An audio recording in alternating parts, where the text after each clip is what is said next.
Тате наш, секаш имал голем успех и жени. Ай сега, ти ли че ми ядеш? Тате наш, Ай, много пътувал ни свет и всеки оставал потомство. Нека да се.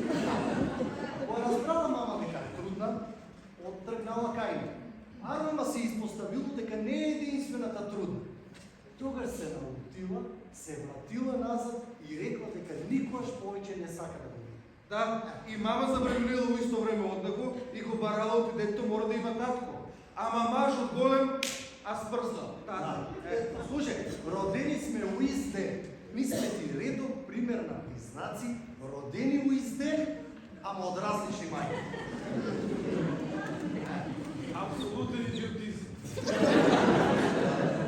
Какво се слага? Вие двоицата сте близнаци от различни майки. Да. От различни майки сте близнаци ви Ева двоицата. ме гледах съм близнаци. Има ли само човек тук лапи? Маме, Я не докажа, само я го запозна татека на пълни 18 години. Кога един ден ево го на вратата се появи звонец. чакай! Това е за това, че то ги свана дека семейството е най-важна работа. И всяко ако слушам тата како дале совете за това како трябва да се однесуваме со жените, ми иде да изпукам от това. Тате, ти уопšte не умееш да разговараш со жени.